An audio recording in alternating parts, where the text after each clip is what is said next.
হোৱা উদ্দেশ্যটো হ'ল যে আমাৰ দেশত আজিৰ পৰা 1 জুলাইৰ পৰা তিনিটা যে আপোনালোকে জানে নতুন লজ আজিৰ পৰা ইমপ্লিমেণ্টেশ্যন হৈছে সেই তাৰে অলপ ব্ৰিফ আপোনালোক দিব বিচাৰিছোঁ। প্ৰথমটো হ'ল আপোনাৰ যিটো আমাৰ ইণ্ডিয়ান পেনেল কোড আছিলে IPC আৰু ক্ৰিমিনেল প্ৰচিজাৰ কোড CRPC আৰু ইণ্ডিয়ান এভিডেন্স এক্ট, এই তিনিখন আইনৰ ঠাইত আজিৰ পৰা IPCৰ জেগাত ভাৰতীয় ন্যায় সংহিতা BNS, CRPCৰ জেগাত ভাৰতীয় নাগৰিক সুৰক্ষা সংহিতা BNSS আৰু ইণ্ডিয়ান এভিডেন্স এক্টৰ জেগাত ভাৰতীয় সাক্ষ্য অধিনিয়ম, এই তিনিখন আইন আজিৰ পৰা বলবৎ হৈছে। এই নতুন আইন আপোনাৰ জুলাই 2024 1 তাৰিখৰ বলবৎ হৈ গ'ল। কিছুমান আপোনাৰ যিখিনি মেইন ছিগনিফিকেঞ্চ আছে নতুন লজ, তাত কিছুমান বস্তু হ'ল যে জাষ্টিছৰ ওপৰত বেছি গুৰুত্ব দিয়া হৈছে, পানিছমেণ্টতকৈ জাষ্টিছ ন্যায়ৰ ওপৰত বেছি গুৰুত্ব দিয়া হৈছে। Scientific investigation, use of forensic ছায়েন্সৰ ওপৰত বেছি গুৰুত্ব দিয়া হৈছে। আপোনাৰ আগৰ যিটো কলনিয়েল এটা হেংঅভাৰ আছিলে লবিলাক, কাৰণ পুৰণা ল 1860 ল পুৰণা ল, সেই হেঙৰ পৰা ওলাবৰ কাৰণে এতিয়া ইয়াত চিভিল লিবাৰ্টিজ আৰু চিভিল ৰাইটছৰ ওপৰত বেছি গুৰুত্ব ফ'কাছ কৰিছে। বহুত টেকন'লজিৰ কথা কৈছে, আমাৰ ৰেকৰ্ডিং হওক বা ইলেক্ট্ৰনিক এভিডেন্স ইয়াৰ ওপৰত আছে। আৰু ইয়াৰ কিছুমান মই আপোনাক চেঞ্জেছ কৈ দিব বিচাৰিছোঁ। BNS যিটো ভাৰতীয় ন্যায় সংহিতা, যিটো IPC জেগাত আহিছে, তাত আগত IPCত আছিলে 511টা ধাৰা, 511 ছেকশ্যন আছিলে। নতুন আইন BNSত আহিছে 358 ধাৰা, কমি গ'ল। 20টা নতুন অফেন্স আহিছে ইন দ্য নিউ ল। কমিউনিটি ছাৰ্ভিচ বোলা এটা নতুন কনচেপ্ট ইণ্ট্ৰডিউচ কৰিছে। 6টা পেটি অফেন্সেছ, মানে সৰু সৰু ক্ৰাইমত কমিউনিটি ছাৰ্ভিচ, মানে আপোনাৰ সামাজিক যিটো ছ'চিয়েল ছাৰ্ভিচ কৰা, যিটো আগত বেলেগ দেশত আছিলে, সেইটো ইণ্ট্ৰডিউচ কৰা হৈছে। That is a new thing, এই নতুন লত আগত নাছিলে। মহিলা আৰু শিশুৰ বিৰুদ্ধে যিখিনি অপৰাধ হয়, মানে আপোনাৰ মানে অফেন্সেছ, সেইখিনি এটা ছিংগল চেপ্টাৰত BNSৰ ইনক্লুড কৰা হৈছে, ইন ওৱান ছিংগল চেপ্টাৰ। ৰেপৰ কাৰণে ডেথ পেনাল্টি দিয়া হৈছে, ইনক্ৰিজ কৰিছে এইটো গেং ৰেপৰ কাৰণে। আৰু ছেকশ্যন 69 BNSৰ ভাৰতীয় ন্যায় সংহিতা যি আছে, তাৰ এটা নতুন এটা দিছে যে মিছা প্ৰমিছ, ফল্ছ প্ৰমিছ কৰি যদি কোনোবাই ছেক্সুৱেল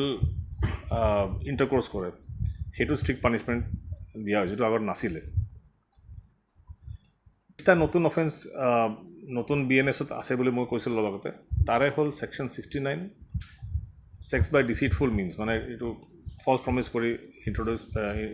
ইণ্টাৰক'ৰ্চ কৰা। Section 95 using children for offence, মানে অপৰাধত শিশুক ইউজ কৰা। 103ত মব লিঞ্চিং আছে। অৰ্গেনাইজ ক্ৰাইম দিছে এইবাৰ। টেৰৰিষ্ট এক্ট আছে, এণ্ড অন্য এই ধৰণৰ কিছুমান আপোনাৰ ছেকশ্যন দিছে।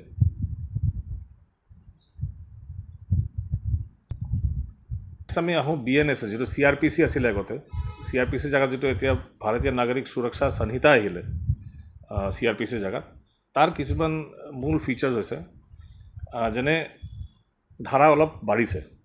CRPCত আছিলে 484 ছেকশ্যনছ, এতিয়া BNSত আহিলে 531। নতুন ছেকশ্যন কিছুমান এড হৈছে। টেকন'লজি যিটো আছিলে, মই ক'লোঁ আপোনাক, টেকন'লজিৰ ইনক্ৰিজ কৰিছে, ইউজ অফ টেকন'লজি। কাৰণ CRPC যিটো আছিলে বা BNS যি আছে, এইটো প্ৰচিডিউৰেল এক্ট হয়, যে আমি কেনেকৈ তদন্ত কৰিব আৰু কেনেকৈ আগবাঢ়িব লাগে, গতিকে ইলেক্ট্ৰনিক এভিডেন্সৰ ওপৰত বেছি জোৰ দিছে। 0 FIR কথা দিছে আৰু EFIR কথা দিছে। 0 FIR হ'ল যে আপোনাৰ যিকোনো ঠাইত যদি ঘটনা ঘটে বা আপুনি অন্য জেগাতো আপুনি এটা FIR দিব পাৰে।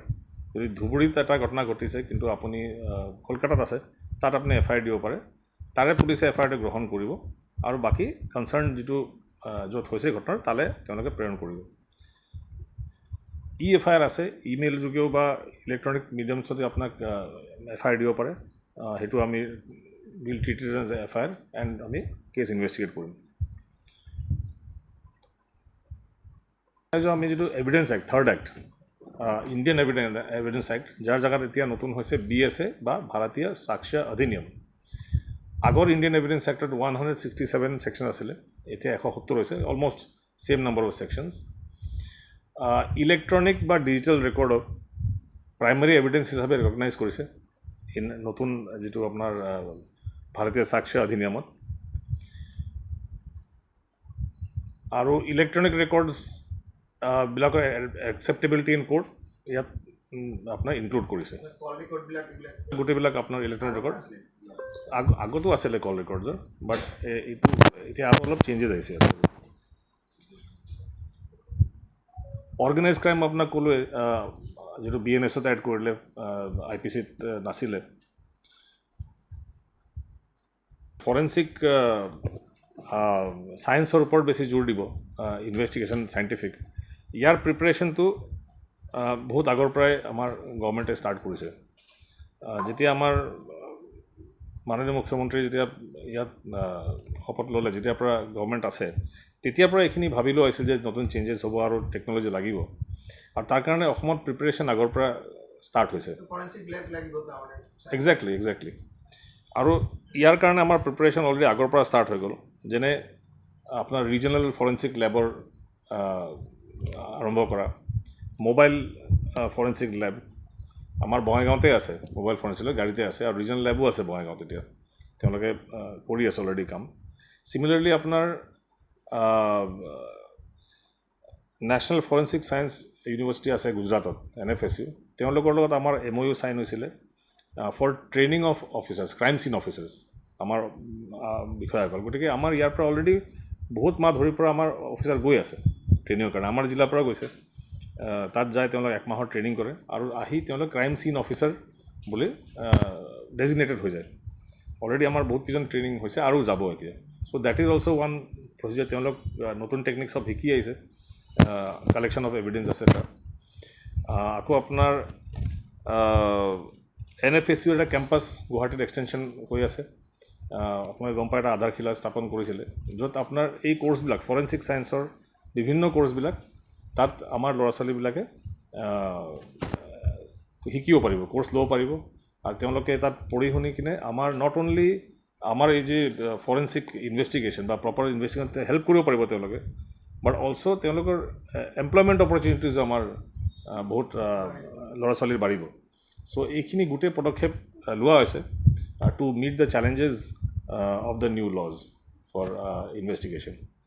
এতিয়া এটা প্ৰশ্ন হ'ব পাৰে যে আমাৰ আগৰ আইনবোৰ কি হ'ব বা এতিয়া যিবিলাক কেছ ৰেজিষ্টাৰ হ'ব কি হ'ব পাৰে কাৰণ আপোনালোকৰ ডেফিনেটলি এইটো ডাউট থাকিব গতিকে 1 জুলাইৰ আগলৈকে যিখিনি ঘটনা ঘটিছিলে অপৰাধ হৈ গ'ল আৰু যিখিনি কেছ 1 জুলাইৰ আগতে ৰেজিষ্টাৰ হৈ গ'ল সেইখিনি কেছ আগৰ IPC মতে আপোনাৰ ৰেজিষ্টাৰ হ'ব আৰু CRPC আগৰ মতে ফ'ল' হ'ব যিবিলাক ঘটনা 1 জুলাইৰ আগত ঘটি গ'ল কিন্তু কেছ 1 জুলাইৰ পিছত ৰেজিষ্টাৰ হৈছে তেতিয়া পিনেল ছেকশ্যনছবিলাক আগৰ IPC মতে বহিব বাট ইনভেষ্টিগেশ্যনৰ প্ৰক্ৰিয়াটো নতুন BNSS মতে হ'ব মানে CRPC মতে নহয় BNS মতে আৰু থাৰ্ডলি যিবিলাক অপৰাধ আপোনাৰ 1 জুলাই আৰু তাৰ পিছত ঘটিব আৰু 1 জুলাইৰ বা তাৰ পিছত ৰেজিষ্টাৰ হ'ব সেই গোটেইখিনি আপোনাৰ নতুন BNS যে আছে আৰু BNSS মতে আপোনাৰ কেছ ৰেজিষ্টাৰ হ'ব আৰু তদন্ত চলিব চ' এইখিনি বেচিকলি ক'বলৈ কথা আপোনাৰ কিবা থাকিলে সুধিব পাৰে পুলিচ হেডকোৱাৰ্টাৰ পৰা আমাৰ DGP ছাৰে হওক বা আমাৰ CID ADG CID ছাৰে হওক এইখিনি আগৰ পৰা চিন্তা চৰ্চা কৰি ট্ৰেইনিং ছেশ্যনছ বহুত আগৰ পৰা অৰ্গেনাইজ কৰিছে আমাৰ অফিচাৰ আমি মাষ্টাৰ ট্ৰেইনাৰ গুৱাহাটীত পঠাইছিলোঁ ট্ৰেইনিঙৰ কাৰণে তাত মাষ্টাৰ ট্ৰেইনাৰৰ ট্ৰেইনিং হৈছে সেই মাষ্টাৰ ট্ৰেইনাৰসকল আহি